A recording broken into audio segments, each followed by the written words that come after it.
Je vais me présenter, je m'appelle Hirahan Adeogun et je travaille à Possible. Chez Possible, nous voulions avoir une société avec zéro carbone pour tout le monde et nous voulons voir que cela arrive le plus vite possible. Et donc, je suis ici pour vous accueillir à cette manière de réimaginer Londres, Paris et New York. Et donc, dans le cadre de cette campagne de la conférence Megacities. Et cette campagne va apporter une vision positive pour nous éloigner un petit peu des voitures privées. Nous devons nous éloigner des voitures et redonner l'espace public à la nature et aux gens. Et avant de commencer, soyons clairs que c'est une cité, une ville sans gaz carbonique, c'est sans émissions CO2 de voitures privées, mais c'est également une ville sans voiture. Nous admettons que de nombreuses personnes, et en particulier des personnes avec un handicap, ne peuvent pas se déplacer sans voiture et vraiment il s'agit vraiment de trouver un moyen pour faire que leur vie soit meilleure. Donc, nous visons vraiment à réduire de manière sérieuse le nombre de voitures et vraiment promouvoir les meilleures pratiques au niveau international. Nous allons avoir de nombreuses organisations et d'initiatives populaires qui ont fait un travail fantastique tout autour de nous et donc, nous vraiment encourager les personnes qui prennent les décisions de vraiment d'avoir le courage. Nous avons des représentants d'organisations que nous allons entendre pour expliquer sur quoi ils travaillent actuellement dans toutes les villes où ils habitent. Et ce projet est une collaboration avec l'Académie du voyage actif et de la mairie de Paris. Je vais demander à mes différents intervenants de participer, de se présenter. Je veux dire pourquoi cette campagne est vraiment nécessaire au moment où nous parlons. Et maintenant, je vais parler à Andreas Simmons de l'Institut New Weather.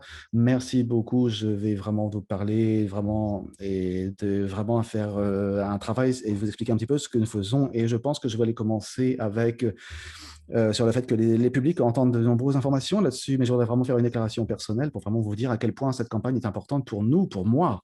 Et vous avez des photos que j'ai de moi, c'est lorsque je suis assis sur une vieille voiture, sur un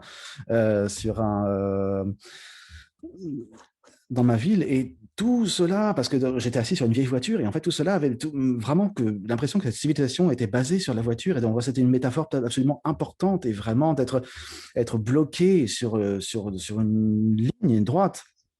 Et en réalité, j'ai vraiment tous mes amis ont commencé à apprendre à conduire quand ils avaient 17 ans.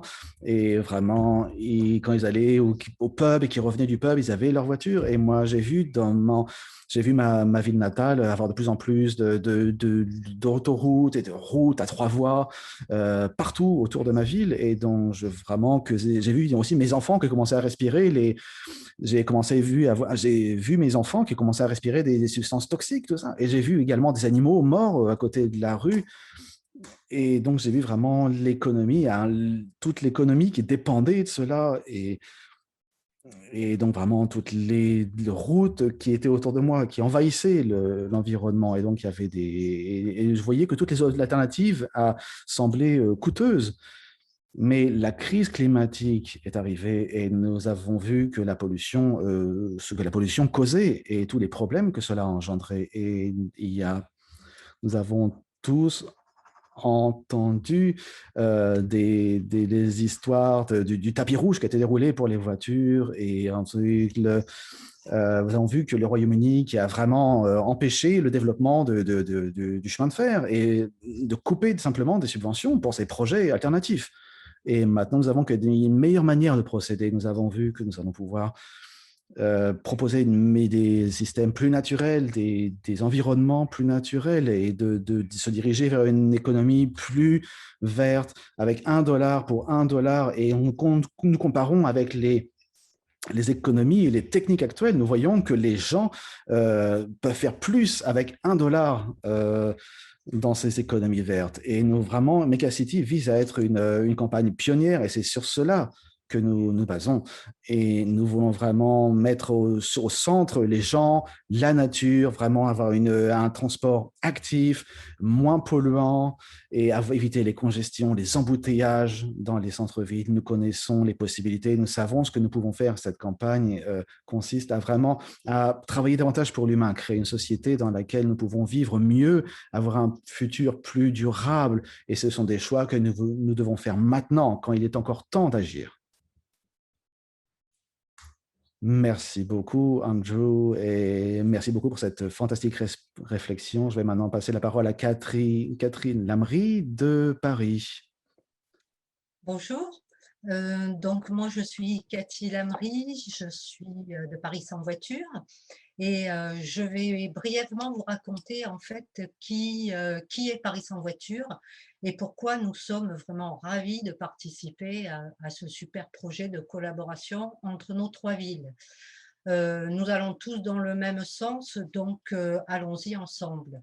Et je voudrais vous dire qu'aujourd'hui, c'est donc le 3 mars, l'Île-de-France connaît un nouvel épisode de pollution aux particules qui a contraint la préfecture à prendre des mesures aujourd'hui même, des mesures de circulation différenciée et de gratuité du stationnement.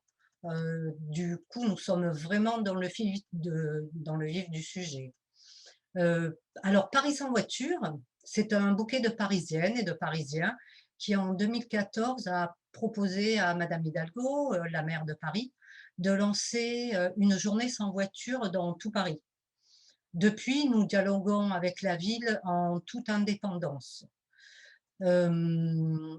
Paris sans voiture, c'est une association apartisane, bien sûr, qui œuvre pour que les habitants deviennent de véritables acteurs du changement de leur ville.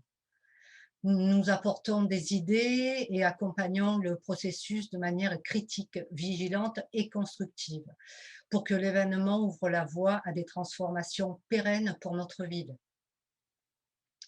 La journée sans voiture, c'est l'expérience d'une ville plus agréable à vivre. C'est une journée de fête, de curiosité, d'engagement et aussi et surtout de citoyenneté. C'est aussi une occasion de redécouvrir nos rues en les ouvrant à la créativité et en explorant des modes de transport propres. En fait, la journée sans voiture, ce n'est pas une journée consacrée à l'interdiction des voitures, c'est surtout une occasion de réfléchir à ce que signifie le partage de l'espace public et d'accélérer l'évolution des comportements vis-à-vis des véhicules motorisés.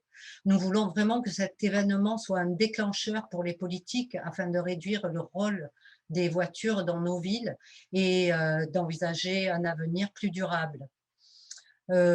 Par exemple, pour se laver les yeux de la place prise par des voitures, nous, on les transforme en fantomobiles. On veut aussi faire reculer les frontières de l'impossible et lutter contre la pollution par des actions positives qui donnent vraiment envie. Par exemple, le pique-nique non autorisé qu'on a fait place de la Concorde. Grâce à un appel à projet ouvert à tous, Quartier Libre a permis la réappropriation de tout un quartier par ses habitants. D'une journée sans voiture, on est vraiment passé à une journée avec plein de choses qui se passent dans les rues, offertes aux Parisiens. Notre objectif, c'est de passer d'une journée annuelle sans voiture à une ville où l'air que l'on respire ne nous rend pas malade, une ville où l'on entend chanter les oiseaux tous les jours. Nous voulons que l'expérience de Paris inspire d'autres villes, tout comme nous avons été inspirés par d'autres initiatives à travers le monde, comme par exemple la Voie est libre sur l'autoroute à Montreuil ou la journée sans voiture à Bruxelles. C'est donc avec un très grand plaisir que nous avons rejoint le projet Car Free Megacity qui associe trois paramètres très importants pour nous. La conscience de l'urgence à faire évoluer très rapidement nos villes, un lien positif avec les élus en étant force de proposition et pas seulement en opposition, comme c'est souvent le cas, et le besoin de partager nos expériences. En fait, nous voulons vivre tous les jours dans une ville qui sent bon et pleine de vie. Nous voulons que les voitures individuelles et les deux roues motorisées deviennent l'exception à Paris et dans toutes les grandes villes. On nous traite parfois et même souvent d'utopistes, mais nous savons tous que l'utopie mène à la réalité. Un petit audio de ce qu'on aimerait entendre dans Paris?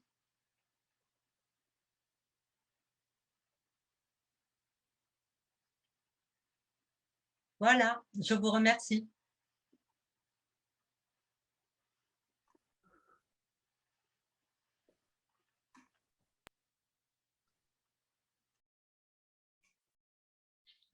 Merci beaucoup, Cathy. Et je pense que nous devions avoir des chants d'oiseaux, c'est cela que vous vouliez dire? Cathy, c'est ça que vous voulez nous Oui, faire oui, écouter, des chants d'oiseaux? oui. Je peux le lancer de chez moi. En fait, ce qu'on aimerait entendre, c'est ça. Est-ce que vous les entendez?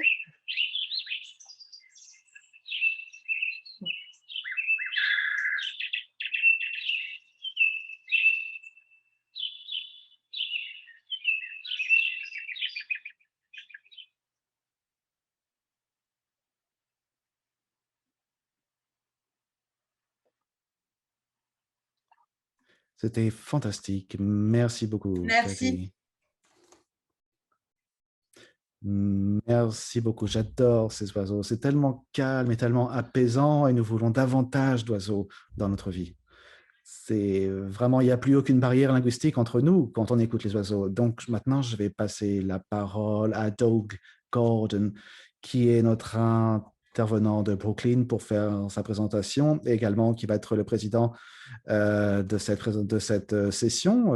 Est-ce que la voiture va devenir la troisième roue, cinquième roue du carrosse dans nos villes? Merci beaucoup. Je m'appelle Doug Gordon et je suis un ambassadeur à Brooklyn et je suis également président du podcast qui s'appelle Un monde sans voiture. Une des raisons pour laquelle je suis heureux d'être ici et de participer à cette campagne, c'est que de nombreuses actions présentent leur travail comme un sacrifice, comme quelque chose sur lequel que nous devons abandonner. Mais lorsque nous avons vraiment des voitures, mais nous devons également des vélos, et le climat, c'est quelque chose une bonne qualité de vie, c'est quelque chose que nous gagnons, quelque chose dont nous bénéficions dans les villes. Et c'est pour moi, ce que je dis, c'est pour moi, en quoi ça consiste, c'est vraiment de prendre sa voiture, c'est pardon, de prendre son vélo pour aller travailler, c'est vraiment entendre les oiseaux chanter.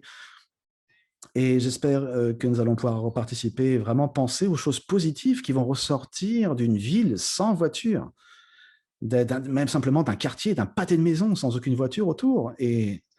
Et je vais vraiment prendre trop de temps pour parler de moi-même, mais il y a de nombreuses choses dont nous devons discuter aujourd'hui, mais j'ai vraiment commencé notre première session et nous allons parler de manière générale sur ce qui serait nécessaire pour que les voitures deviennent la cinquième roue du carrosse à New York, à Paris et à Londres. Et je voudrais vraiment passer la parole à notre premier intervenant, qui est un de mes amis avec qui j'ai déjà travaillé sur le travail de plaidoyer, John Walker. Et désolé, malheureusement, je vais devoir commencer par Rachel, en fait. Une petite confusion de ma part. Madame Dr. Rachel Aldred, qui est employée qui est par exemple professeur de transport à l'université de Westminster. Et si vous avez lu un article dans le Guardian et The New York Times, vous avez vu ses recherches, elle a publié de nombreux articles. Et je vais maintenant passer la parole à Rachel. Merci beaucoup. Vous avez la parole. Merci beaucoup, Doug. Et je vais simplement je vais vous faire part de mes réflexions au cours des 5 ou 6 premières, des 6 minutes dont j'ai. Et j'ai vécu 20 ans à Londres. C'est une ville fantastique avec des problèmes malheureusement persistants et en particulier liés avec la voiture. Et alors, 1993, plus de la moitié des voyages étaient faits en voiture et en 2013, on était à 43. Et donc, par conséquent, nous voyons que de 1993 à 2013, nous avons vu que le nombre de trajets, le trajet en voiture était la majorité, est maintenant devenu une minorité. la majorité des gens n'utilisent plus la voiture. Et donc, il s'agit vraiment des techniques qui ont été mises en place vraiment pour faire en sorte que nous passions de 60% à 43%. Donc, il y a différentes techniques, il y a différentes méthodes qui ont été utilisées depuis.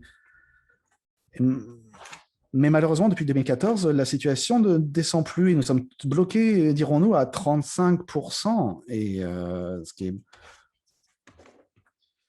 Et donc, nous voyons que malheureusement, on arrive à 37%. Et donc, notre objectif, c'est vraiment de descendre à 20% d'ici à 2030. Et donc, c'est vraiment difficile, en tout cas, d'être actuellement à 30, 35, 37, à descendre à 20%. Et malheureusement, nous n'avons pas vu de grande évolution au cours des 5 dernières années.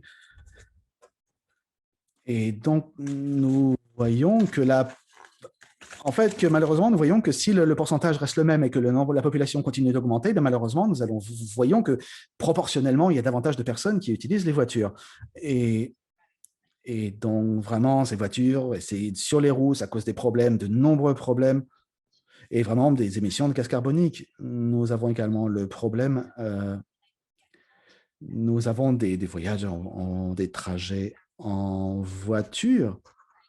Et nous avons maintenant des problèmes de camions parce que nous avons des livraisons faites par camionnette et nous avons des transports de biens, de marchandises qui sont faits par IA, qui sont faits par camionnette. Et donc, ça reste un problème de plus en plus important.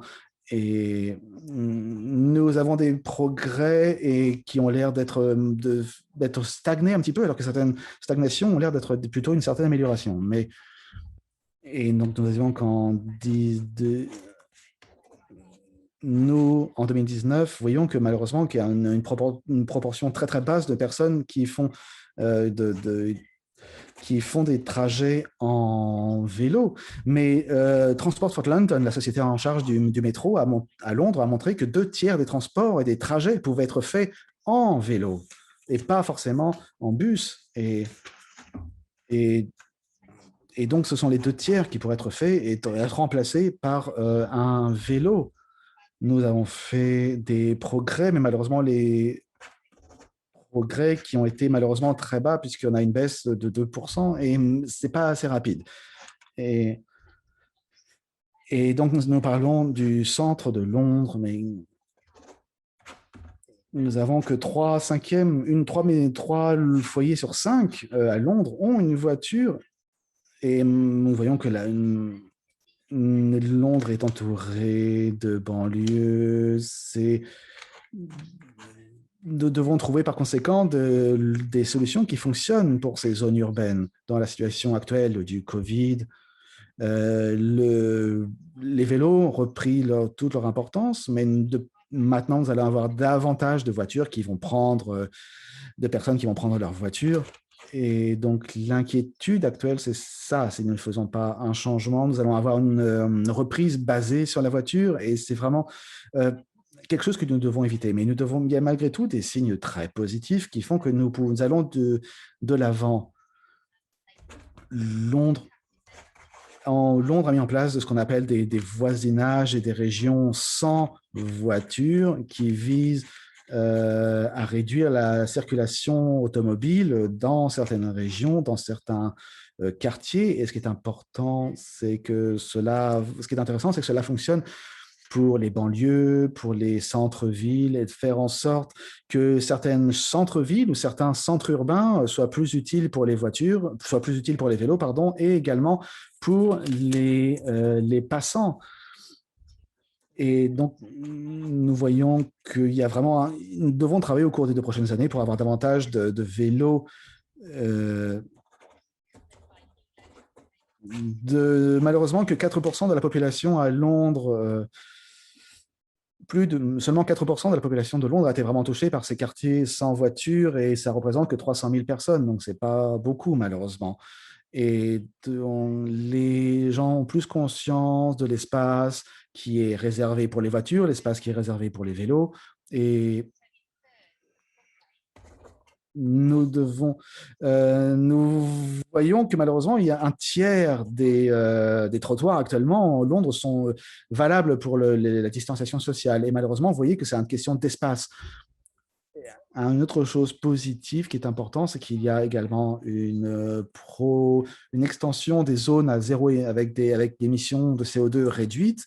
Donc, cela concerne désormais une grande part, une grande zone à Londres.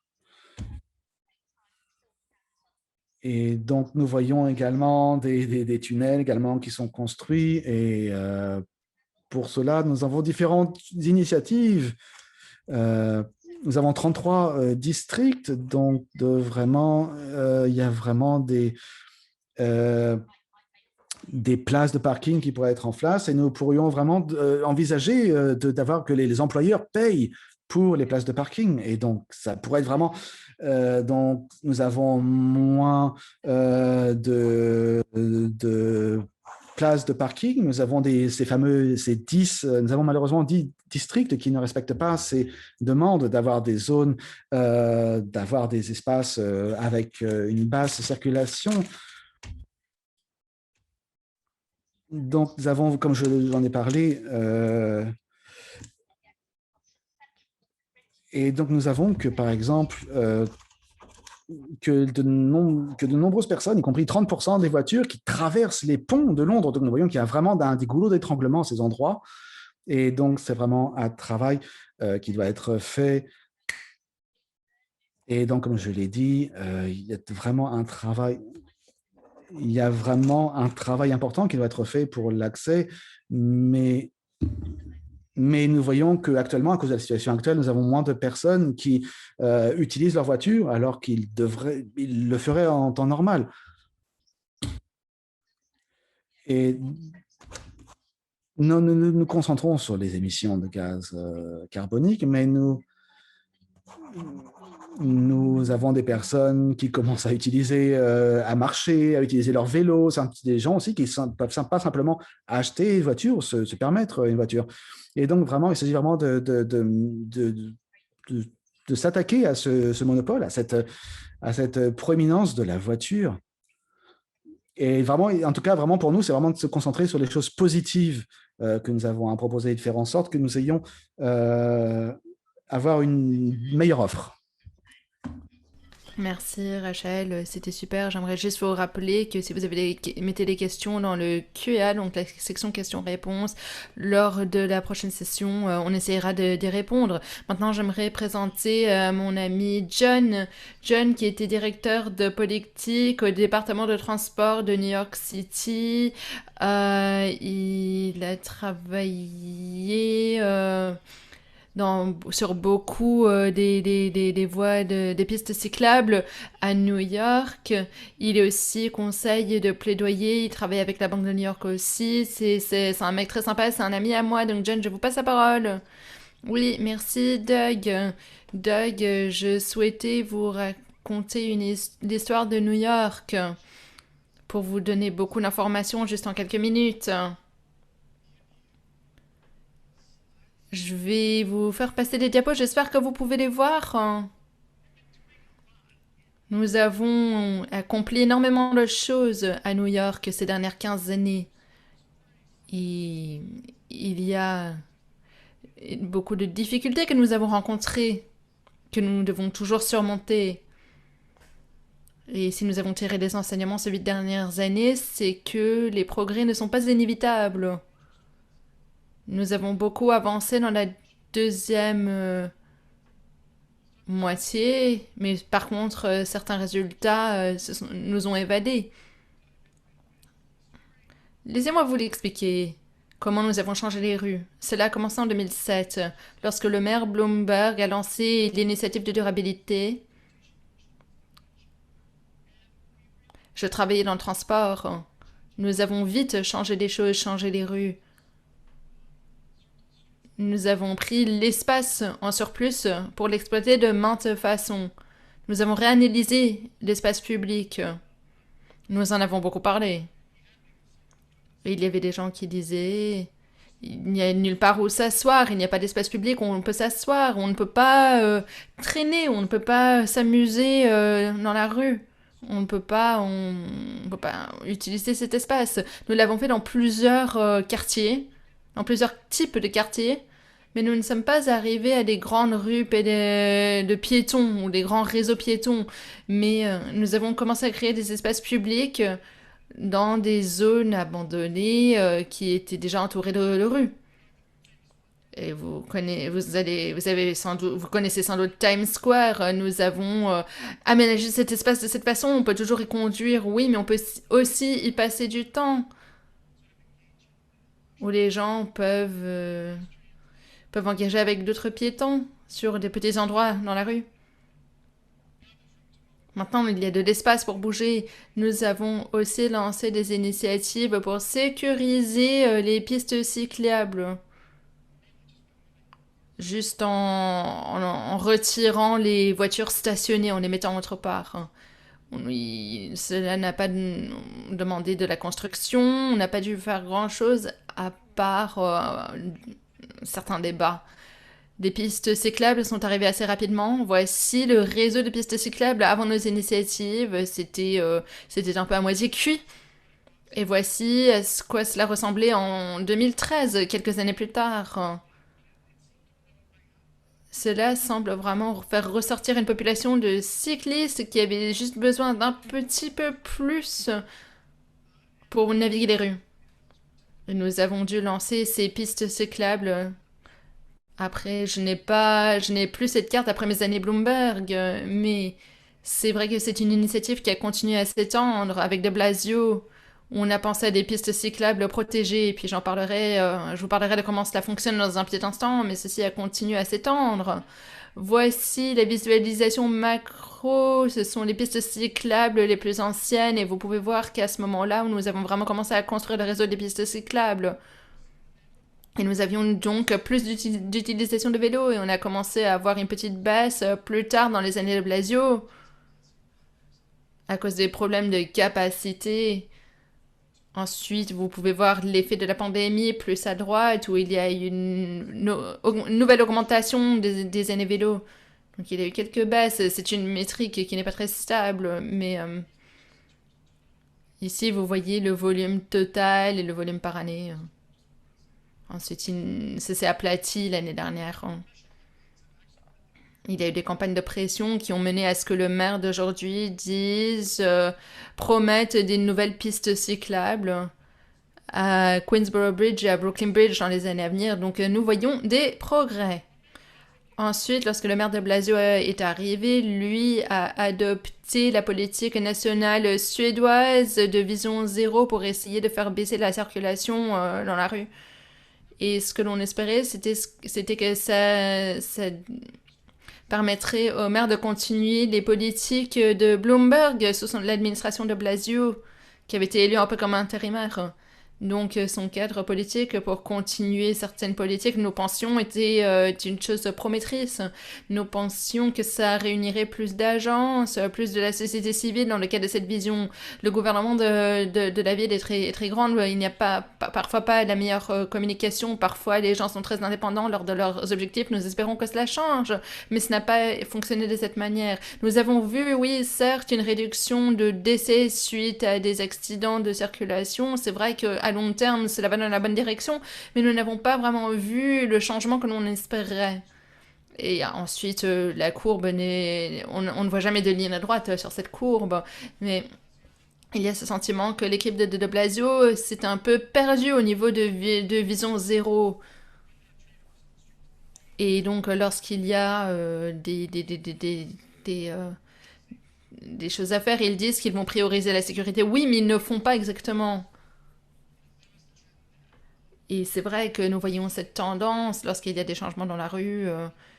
En fait, les piétons sont surchargés par de la nouvelle circulation de voitures dans cette ère de Uber. Il y a beaucoup plus de voitures.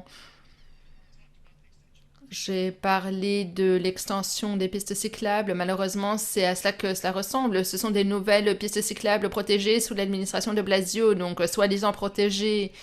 Ça fonctionne mal. Une partie du problème, c'est que le maire n'est pas un bon administrateur, il n'a pas des compétences de leader, donc des agences pour suivre leur propre ordre du jour. Nous avons une partie du gouvernement municipal qui suit les pistes cyclables, mais la loi n'est pas appliquée, ce n'est pas respecté par certaines branches du gouvernement de la municipale. Les voies sont conçues de façon peu facile à naviguer. Ce sont des choses à changer. Le réseau paraît une bonne chose sur la carte, mais dans la vraie vie, ce n'est pas la même chose. Il y a certaines choses qui ont été construites en 2014, mais qui restent très difficiles à utiliser, surtout quand il s'agit de personnes qui ne sont pas des cyclistes robustes, qui ne sont pas à l'aise.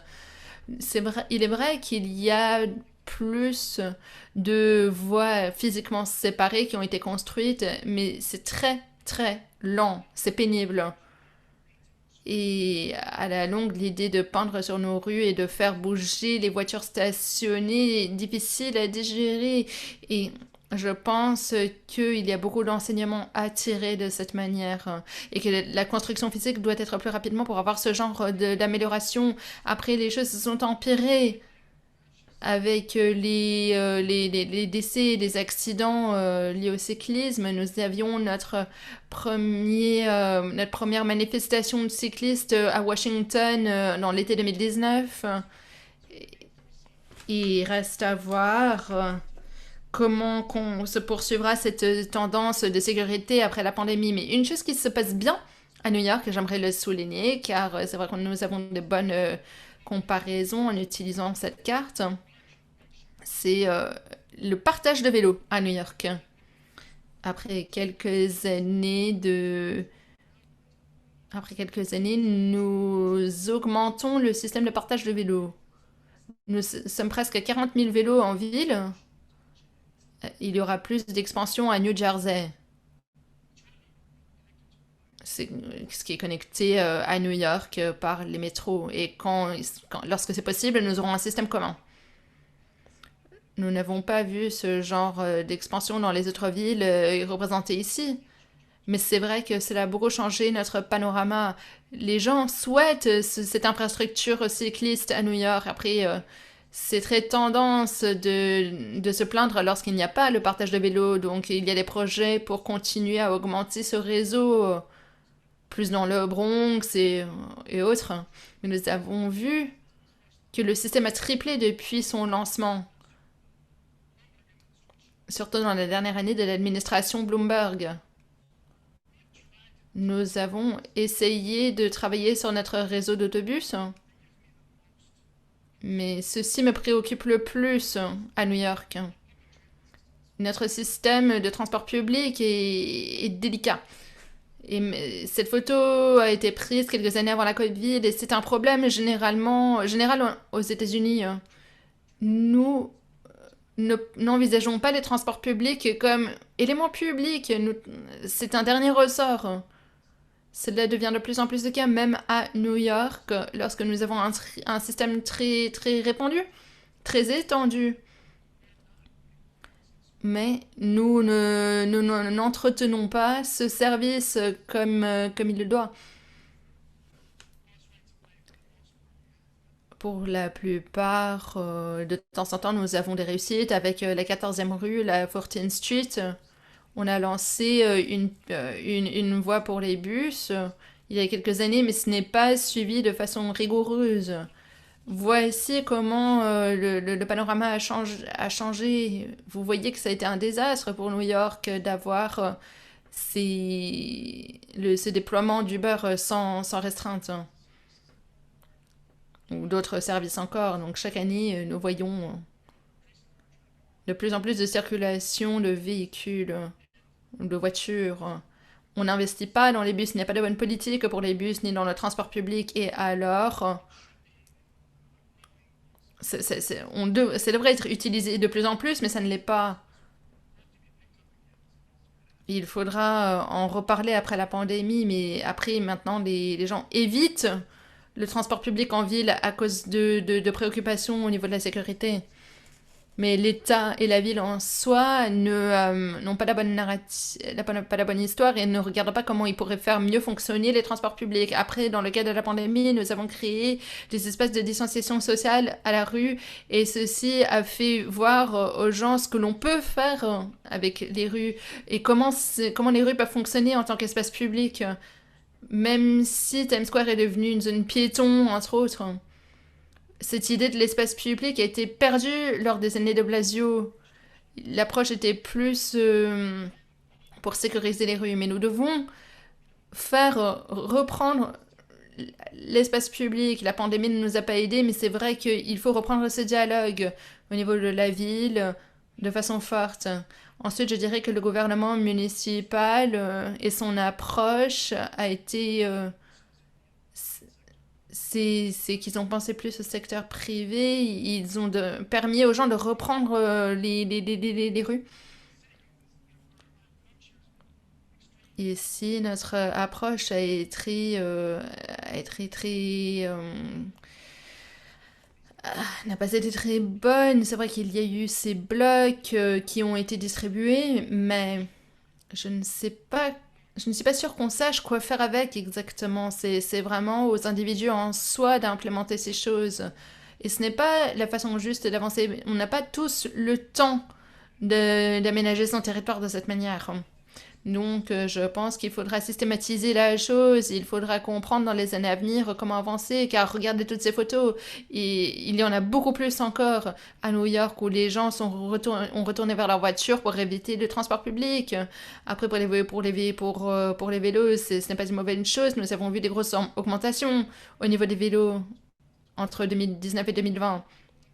Encore une fois, je ne sais pas si ce progrès peut être garanti si on n'avance pas pour vraiment s'en emparer.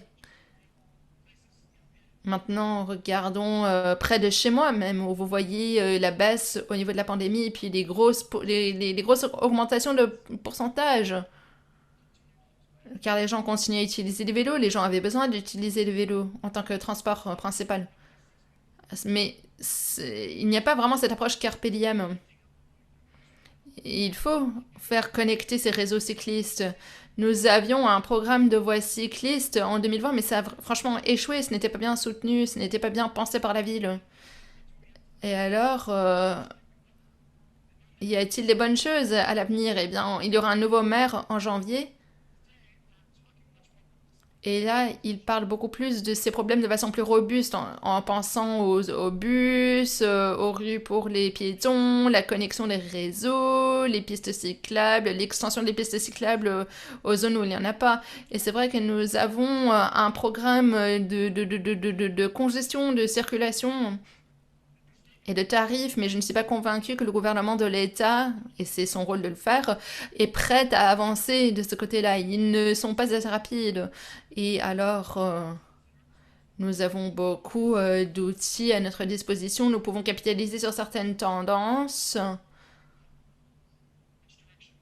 mais ce n'est pas clair dans quelle direction nous allons avancer. J'ai de l'espoir, mais je suis aussi préoccupée. Oui, merci, John. Une chose que vous avez dit, que j'ai noté, c'est qu'on est passé de je ne veux pas de pistes cyclables à la question pourquoi est-ce qu'il n'y en a pas chez moi. Donc je reste optimiste en me disant que si on fait davantage, plus de personnes vont commencer à se poser ces questions. Mais c'est vrai qu'il y a un défi, on est noyé par ces voitures dans nos villes. J'aimerais passer à notre prochain orateur. Nous sommes avec Frédéric Errand de Paris qui regarde les villes durables et la mobilité. Il a publié des publications sur des problèmes de transport et il écrit un livre sur la transition à l'automobile. Vous avez la parole.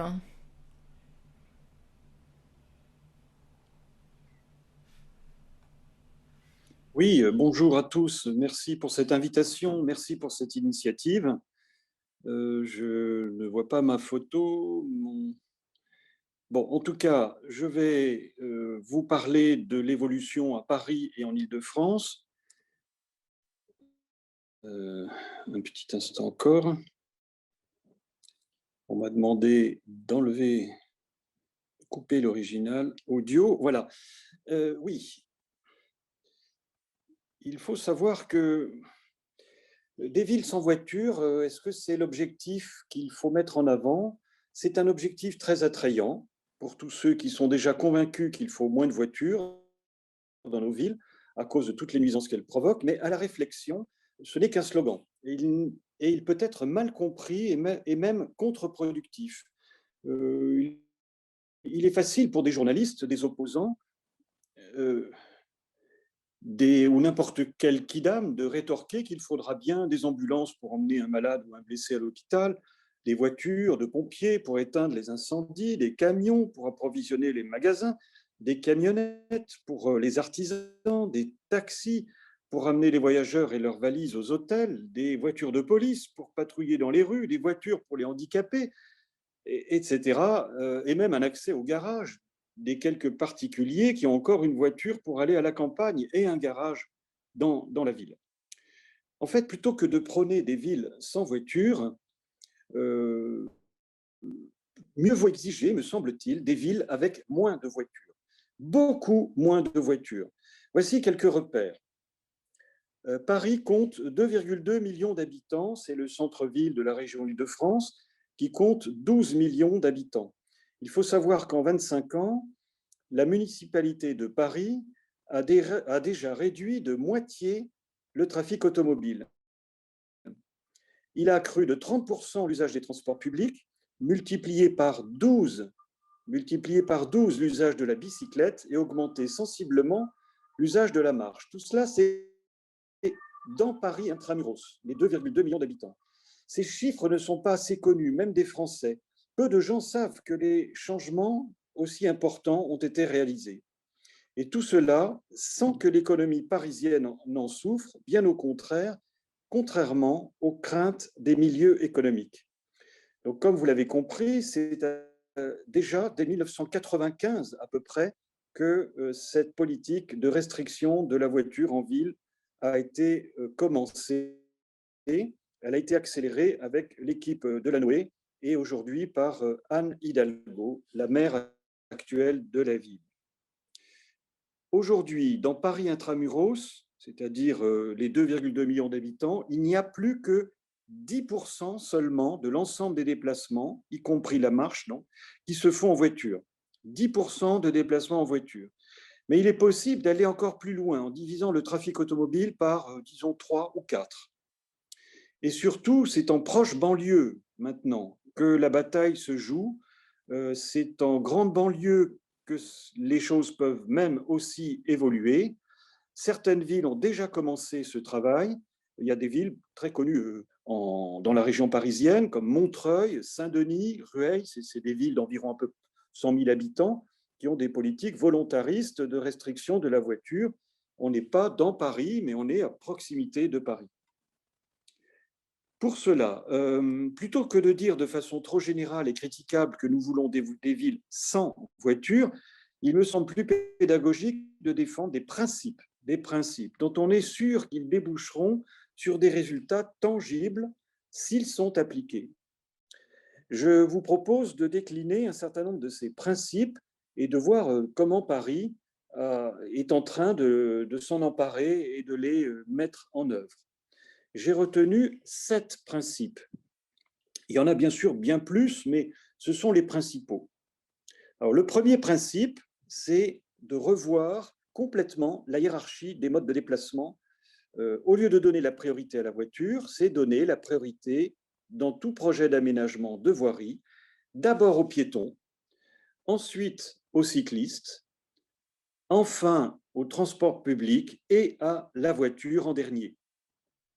C'est cette nouvelle hiérarchie qui devrait être mise en débat aujourd'hui dans la société. Alors, la ville de Paris n'a pas encore tout à fait, ne s'est pas encore emparée vraiment de cette façon de voir les choses. Et pourtant, il est évident que ce sont les modes actifs, c'est-à-dire la marche et le vélo, qui sont de loin les plus vertueux. Ce sont les moins générateurs de nuisances, les plus démocratiques, les plus inclusifs. Et on a déjà aujourd'hui un certain nombre de pays ou de villes qui débattent de cette hiérarchie des modes de déplacement. On peut citer le Parti vert en Belgique, les écolos, ça s'appelle.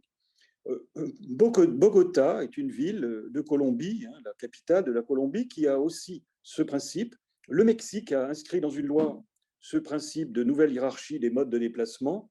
Voilà, les choses progressent dans le monde entier, en fait, sur ce plan-là. Le deuxième principe, c'est de continuer à réduire la vitesse des modes motorisés sur tous les réseaux. Tous les réseaux, ça veut dire les autoroutes, les voies rapides, les grandes artères, les rues de desserte des quartiers. Enfin, partout, il est bon de réduire la vitesse. Et on a commencé largement à Paris, c'est très, très avancé, puisque Paris est presque entièrement en zone 30, moins quelques grands axes, à part quelques grands axes, bien sûr. Alors, il n'y a pas que les zones 30, mais aussi ce qu'on appelle les zones de circulation apaisée, comme les zones de rencontre ou les aires piétonnes. Elles progressent aussi fortement dans toute la capitale et dans la proche banlieue, et même en grande banlieue, dans quelques villes plus rares. Paris organise actuellement une consultation publique en ligne pour généraliser la limitation de vitesse à tout le territoire parisien, hors boulevard périphérique et les voies qui sont déjà très, où la vitesse est déjà très réduite. Le troisième principe consiste à supprimer le transit des véhicules motorisés à l'intérieur de tous les quartiers. Les voitures peuvent continuer à accéder au quartier, mais ne peuvent plus le traverser de part en part. Il n'y a plus d'itinéraire malin par les quartiers. Paris a un peu de retard sur ce plan, mais est en train de le rattraper. C'est ce qui est en projet dans la nouvelle mandature qui a commencé en 2020. Le deuxième mandat de Anne Hidalgo, elle vise justement à essayer de pacifier le cœur des quartiers. Et pour cela, il convient en particulier d'apaiser ou de supprimer le trafic dans les rues situées devant toutes les écoles. Et Paris a un programme très volontariste dans ce domaine. Il y a près de 1200 écoles dans Paris et il s'agit, partout où c'est possible, de carrément rendre la rue devant l'école piétonne ou à trafic très réduit. Le quatrième principe, c'est de supprimer toutes les 2 fois 2 voies ou plus en milieu urbain pour pacifier la circulation et faciliter la traversée des piétons de ces artères. Il se trouve que Paris a déjà beaucoup progressé dans cette voie. On a des dizaines de kilomètres de grands axes qui ont été transformés en 2 fois 1 voie. C'était des 2 fois 2 voies ou même des 2 fois 3 voies. C'est transformé en 2 fois 1 voie. Et en banlieue, maintenant, c'est aussi l'objectif. Et ça se fait notamment à l'occasion de la construction de lignes de tramway qui prennent de la place à la voiture. Le 5e principe consiste à transformer toutes les autoroutes urbaines en avenues arborées, dotées de trottoirs et d'aménagements cyclables. Alors, plusieurs grandes villes dans le monde ont commencé à le faire. Il y a un cas en particulier à New York. La West Side Highway a été transformée en une avenue. Paris a en projet de transformer le boulevard périphérique en avenue également. Il y a aussi d'autres projets plus avancés. Et Cathy l'a dit en introduction, l'A186 est en train d'être, les travaux sont en cours, est en train d'être transformé en avenue qui accueillera un tramway. Donc ça, c'est un mouvement qui commence et qui a un grand avenir devant lui. Bon, transformer le périphérique parisien, ce sera quand même compliqué car il est encaissé ou en surplomb sur la majorité de son parcours. Donc il faudra sans doute beaucoup de temps pour y parvenir, mais la ville a annoncé cette transformation. Le 6e principe consiste à transformer tous les carrefours en véritables places, en donnant beaucoup plus d'espace aux piétons et beaucoup moins aux voitures. Alors la ville de Paris a déjà transformé une dizaine de grandes places en 15 ans. À chaque fois, on avait 2 tiers d'espace pour les voitures, 1 tiers pour les piétons, et cette proportion est inversée. on se retrouve avec 2 tiers d'espace pour les piétons et 1 tiers d'espace pour les voitures. Il reste encore quelques grandes places à transformer et c'est prévu progressivement. Le 7e principe, c'est de traiter systématiquement, à l'aide d'un plan pluriannuel, doté de financements conséquents, les coupures linéaires et les coupures surfaciques. Les coupures linéaires, ce sont les autoroutes, les voies rapides, les voies ferrées, les voies d'eau infranchissables. Et les coupures surfaciques, ce sont les grands lotissements, les zones d'activité, les zones commerciales, tous les grands équipements qui sont infranchissables également. Donc, il s'agit de construire, par exemple, des passerelles ou des souterrains ou des passages à travers ces endroits peu infranchissables. Paris n'est pas tellement concerné par le sujet parce que la ville est très bien maillée par un réseau de voiries très dense. La Seine, par exemple, est facilement traversable. C'est le fleuve qui traverse Paris. Sauf peut-être pour franchir le boulevard périphérique qui entoure la ville, et il manque encore quelques passerelles pour franchir ce boulevard. Mais en banlieue, le problème est énorme en Île-de-France. Par exemple, pour traverser la Seine, il manque beaucoup de passerelles, un peu partout. L'Île-de-France s'est dotée d'un plan en 2014 pour traiter une centaine de coupures urbaines, et uniquement pour commencer. Alors, le programme avance, on a peut-être aujourd'hui pas loin de la moitié de ces coupures qui sont traitées, mais c'est un énorme chantier et qui est loin d'être terminé. Voilà, je vais arrêter là sur ces principes. Ces principes méritent en fait tous d'être débattus démocratiquement, puis mis en œuvre avec un suivi fondé sur quelques indicateurs simples. Et nul doute que tous ces principes permettront de parvenir, sinon à des villes sans voiture, du moins à des villes avec beaucoup moins de voitures. Je vous remercie.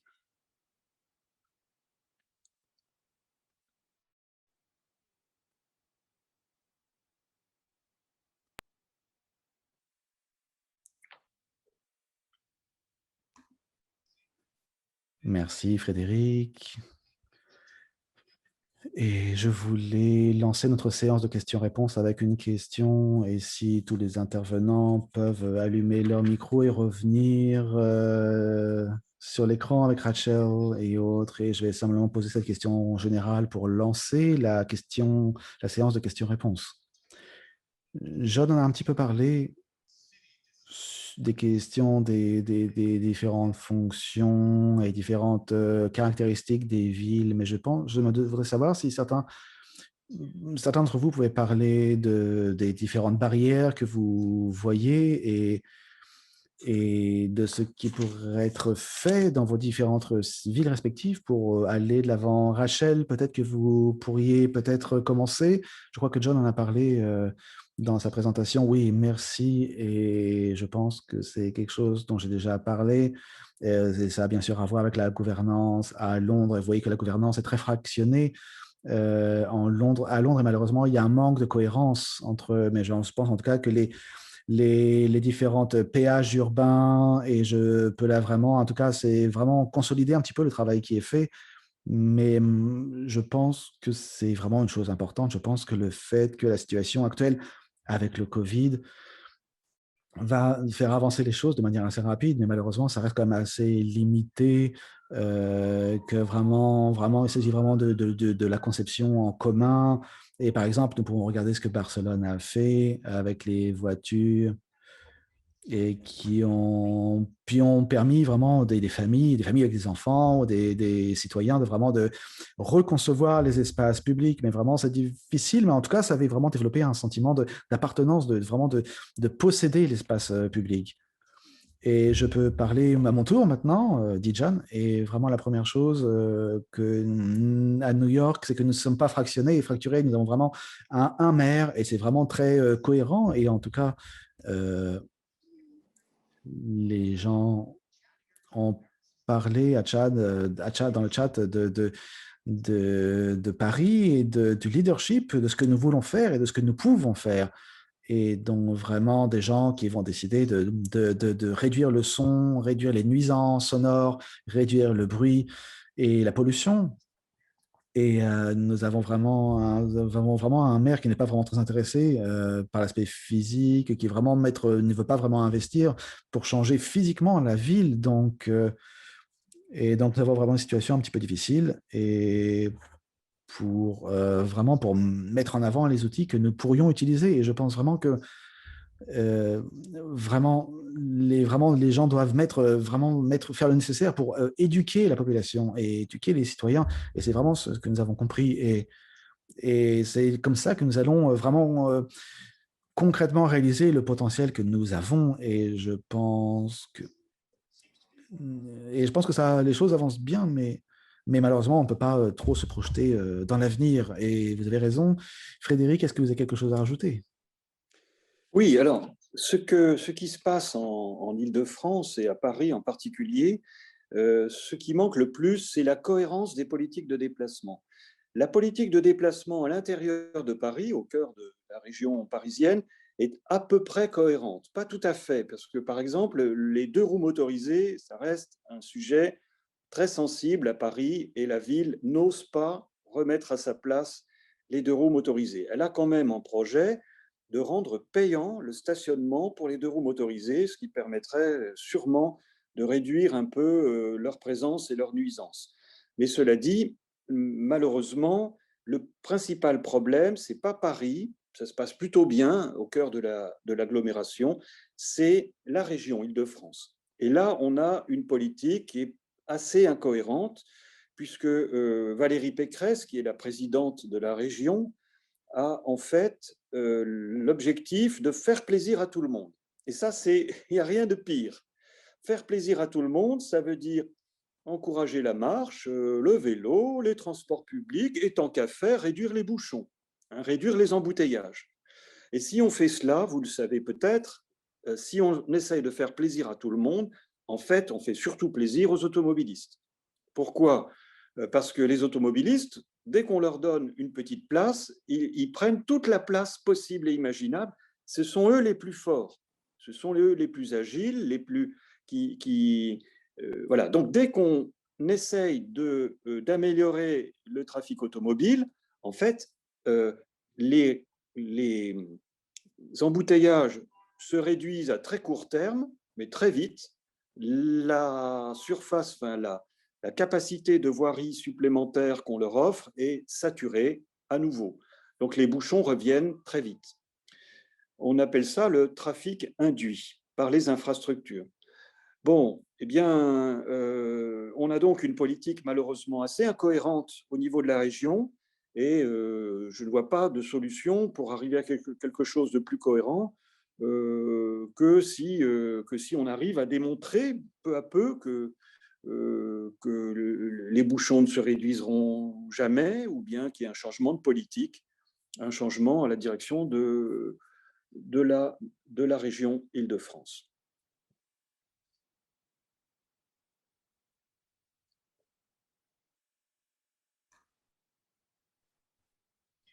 Merci beaucoup.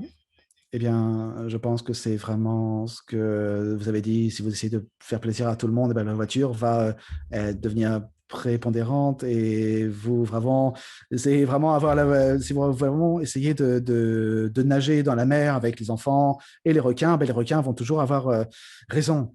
Et Oui, donc, très juste. nous avons parlé de Londres, de New York et de Paris et du bon travail qui est fait, mais lorsque vous allez regarder au niveau international et vraiment dans votre jardin ou dans votre ville, qu'est-ce que vous voyez? Quelles sont les villes dans le monde qui font le travail bien comme il faut, selon vous? Et je voudrais simplement donner deux expériences que je connais: Montréal en Amérique du Nord et Munich en Europe. Quelqu'un d'autre? Moi, je pense, je peux prendre la parole. Paris, mais uniquement, vous avez compris, c'est seulement le centre-ville de l'agglomération parisienne. Paris est une ville assez exemplaire, hein. On peut citer d'autres villes. Barcelone, pour les efforts réalisés pour calmer le trafic au cœur des quartiers, hein, ce qu'ils appellent les super manzanas. C'est très intéressant. On peut citer pour le vélo, bien entendu, Copenhague ou Amsterdam. Voilà, enfin, il y a beaucoup de villes dont on peut s'inspirer, c'est certain. Mais il faut jamais, enfin, il faut toujours réfléchir à la façon dont on transfère, dont on s'inspire de ce qui se passe ailleurs. On ne peut jamais copier-coller une solution. Il faut à chaque fois réfléchir à la façon de l'adapter à la ville où on veut mettre en place cette solution. Oui, je voulais rajouter à ce qui vient d'être dit, c'est un point très important qui vraiment me concerne. C'est simplement pas l'idée d'avoir la perfection. Il y a des gens des villes qui vraiment y arrivent très très bien et d'autres villes qui ont plus du mal à cela. Donc il y a différents contextes, des contextes beaucoup plus difficiles et vraiment des moyens. En tout cas, il y a certaines villes qui ont réussi à lancer la mobilité sociale, en tout cas, mais il y a vraiment des bonnes avancées. Nous pouvons nous inspirer davantage, être beaucoup plus inspirants pour d'autres. Rachel, je vais peut-être vous laisser répondre à la prochaine réponse à une question de réponse qui voulait parler des régions et des voisinages sans circulation. Je crois qu'il y a eu un retour de bâton de la part de certains habitants. Je pense que certains voisinages et certains quartiers sont d'accord et d'autres ne sont pas. Et comment... Et c'est vrai, en tout cas, vrai à Paris et vraiment dans différentes campagnes, et c'est vrai à New York également. Et dès que nous faisons quelque chose, il y a des gens qui se plaignent d'avoir perdu des places de parking, bien sûr. Et quelles recommandations auriez-vous pour les gens qui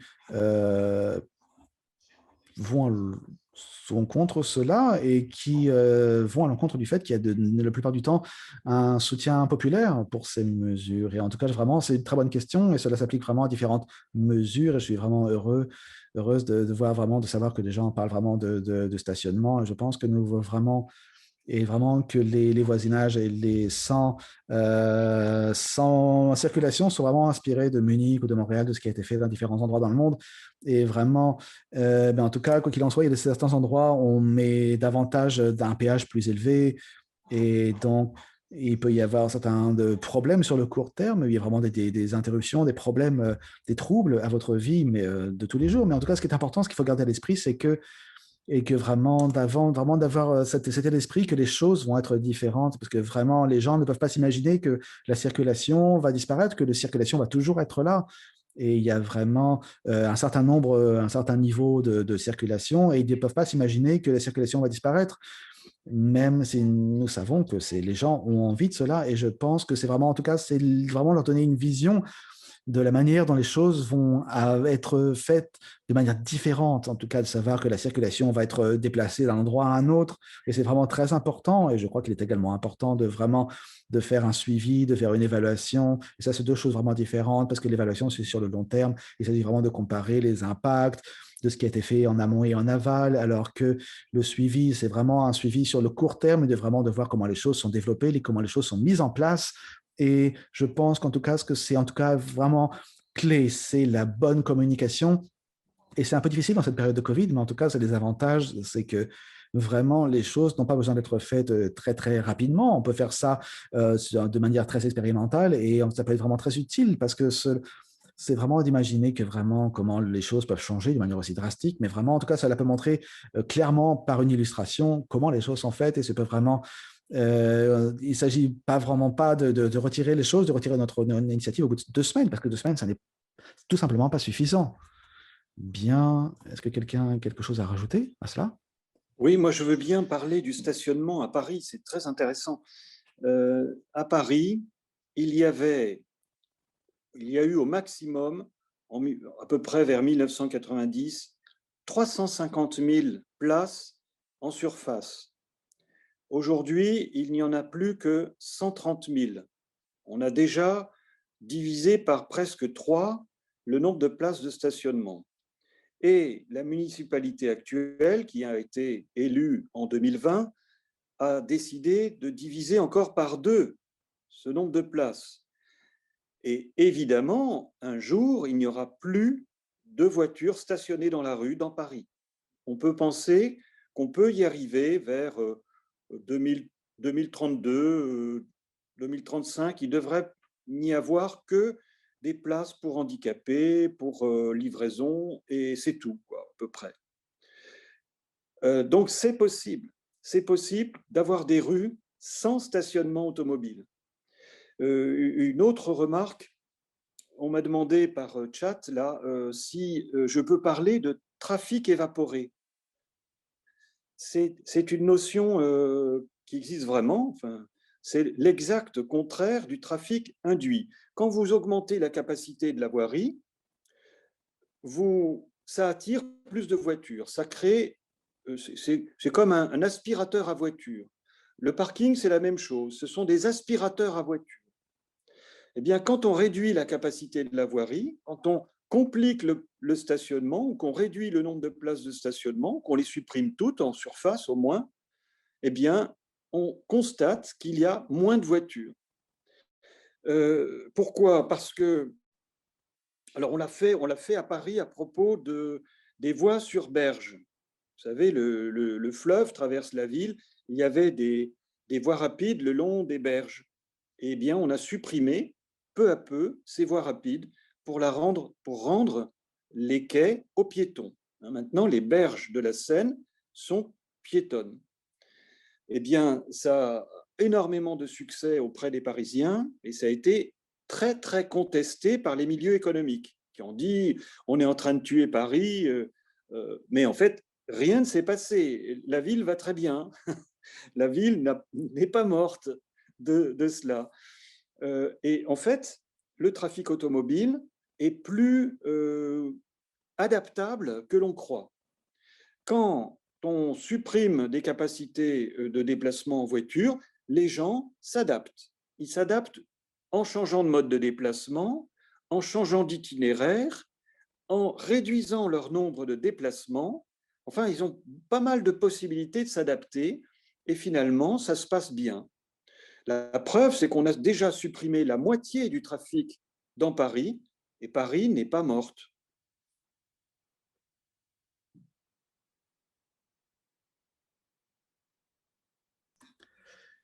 Paris est décidément toujours là avec nous. Eh bien, il y a encore une question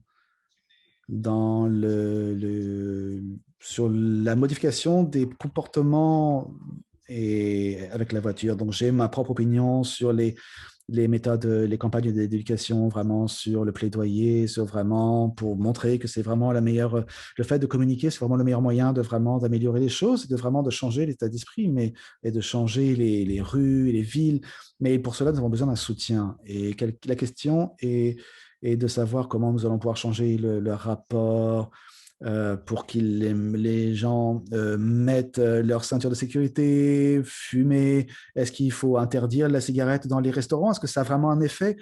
Pensez-vous vraiment qu'il y ait vraiment un moyen d'améliorer vraiment cette visibilité, vraiment ce message? Et y a-t-il un moyen d'améliorer les choses?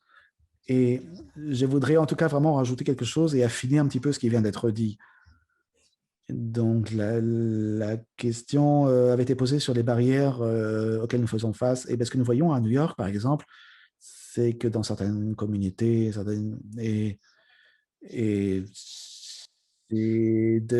particulier chez les gens de couleur, certains changements dans les rues ont été considérés comme de la gentrification. Et c'est vraiment difficile de lancer un débat, une conversation. Mais je pense qu'une des choses qui change réellement les choses, et ce que nous voyons à New York, c'est que nous avons vraiment un travail à faire avec les gens de couleur et des gens qui sont des gens de couleur également, qui sont des leaders dans leur communauté et des gens vraiment qui sont essentiels pour toutes les choses dont nous sommes en train de parler et pour notre futur. Et New York, C'est une des raisons pour laquelle que nous voyons que le candidat à la mairie qui dit des choses si fortes qu'actuellement, parce que c'est un mouvement et ces conversations se sont vraiment diversifiées, se sont vraiment élargies à différents groupes. Et quelque chose dont Rachel avait parlé sur la circulation et comment ces différentes catégories dans les villes ont vraiment un impact sur la manière dont nous parlons de cela dans les villes. Mais le messager est également très important.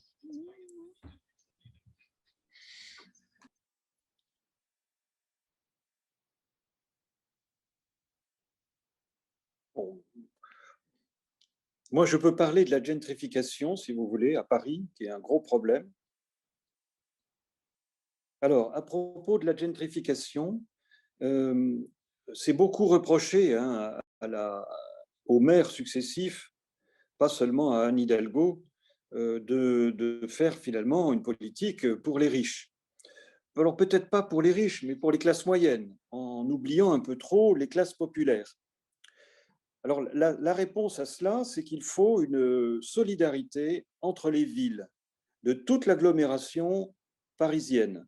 Et c'est vrai qu'on en est encore loin, on en est vraiment encore loin. Il y a des progrès, mais assez faibles. Disons que le problème est en tout cas bien connu en Île-de-France et qu'il y a des efforts trop faibles, mais qui ont débuté. Bon, alors, disons que le principe, c'est qu'il faut requalifier les espaces publics partout avec une volonté aussi forte. C'est-à-dire, si on met beaucoup d'argent sur les Champs-Élysées, eh ben, il faut aussi mettre beaucoup d'argent dans les cités populaires de la région Île-de-France. Et bien ça, c'est pas gagné, hein, on est encore loin, mais disons que c'est compris. Par exemple, à Paris intramuros, les quartiers populaires de l'Est parisien sont quand même assez bien traités, de mieux en mieux traités, et il y a moins d'argent qui est mis dans des quartiers déjà favorisés qui sont plutôt à l'ouest de Paris.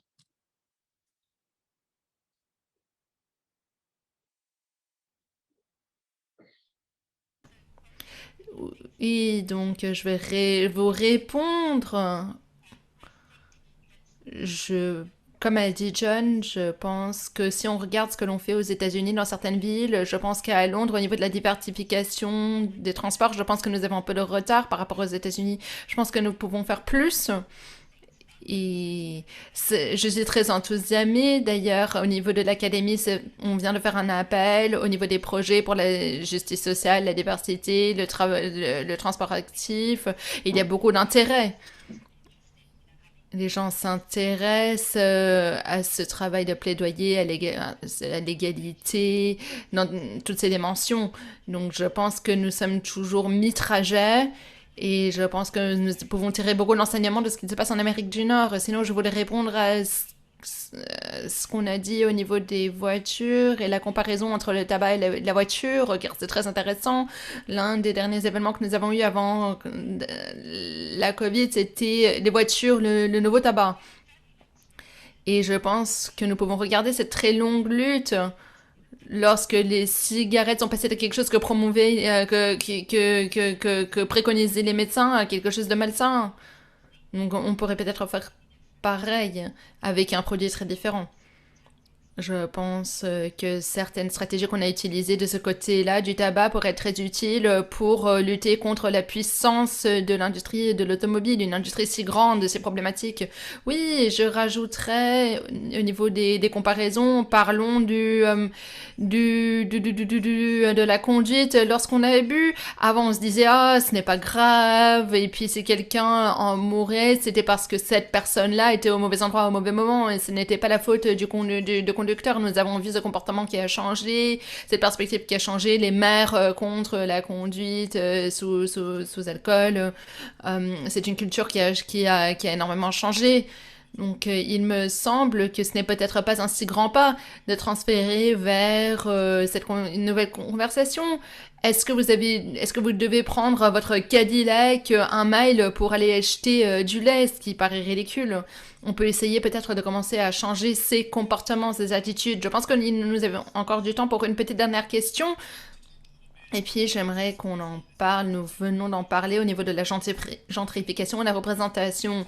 Mais il reste encore des idées en dehors des grandes villes. Cette idée que le cyclisme, c'est une activité pour les hommes blancs d'un certain âge.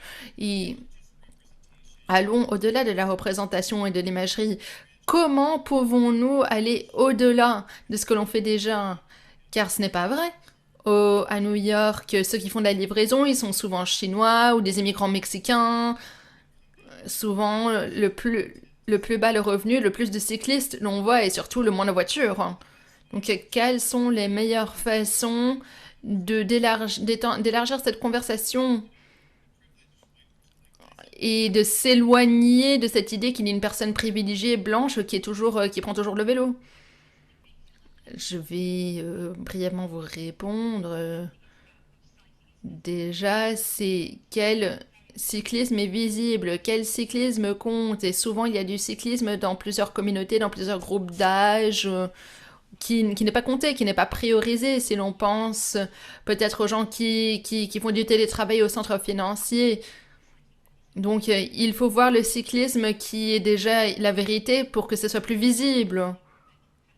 Il faut penser à ce qui a été fait dans le passé au niveau du transport public et comment les transports publics servent certaines communautés plus d'autres. Il faut regarder les modèles de tarifs, il faut regarder là où l'infrastructure de cyclistes est construite et à qui cela sert.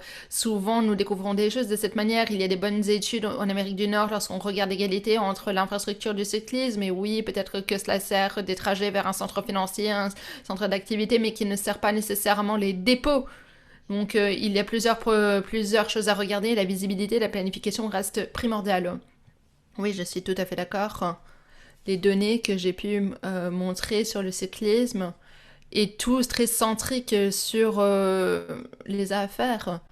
Maintenant, nous avons des postes pour les vélos en ville et il faut que ce soit là à l'est de New York, aux périphéries de la ville, dans ces quartiers. Et je pense que ça devient un hub de cyclisme, car nous le voyons de plus en plus. Si c'était mieux connecté, si on commençait à compter ça dans les statistiques, je pense qu'on pourrait en faire ressortir des données très intéressantes. Et ce serait le cas à Queens et au Bronx. Et dans certains ponts, je pense qu'il y a énormément de circulation de vélos, mais qui ne sont pas comptés, qui n'est pas compté.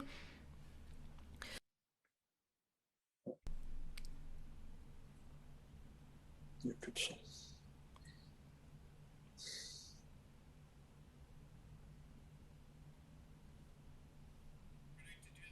Frédéric, est-ce que vous souhaitiez rajouter quelque chose?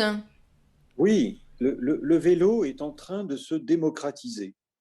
Alors, pour n'importe quel bien de consommation, les gens ne s'en emparent pas tous en même temps.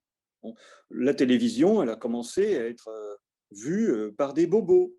Alors, on ne parlait pas de bobos dans les années 50, 60, mais c'est comme ça. Ça a commencé par les gens plutôt riches, plutôt éduqués, ayant un capital culturel important. Voilà. Le vélo, ceux qui s'en sont emparés d'abord, ce sont de la même façon les milieux éduqués, les milieux qui prennent soin de leur santé. Voilà. Et en ce moment, c'est en train de se démocratiser. Donc, on voit plein de choses étonnantes. On voit effectivement que les livraisons sont faites par des classes populaires. On voit que les enfants apprennent à faire du vélo avec une draisienne. On voit que dans les cités, à Londres notamment, c'est incroyable, mais on a un mouvement qui s'appelle Bikes Up, Knives Down, qui est extraordinaire. J'aimerais bien qu'on m'en parle là, parce que voilà, c'est une façon de faire du vélo que personne n'avait prévu. Et ce mouvement est en train aussi de s'étendre en France, à Paris et dans quelques villes de province. Donc voilà, le vélo se démocratise. il est aussi fait de plus en plus par des femmes, par des immigrés, par tout ce que vous voulez.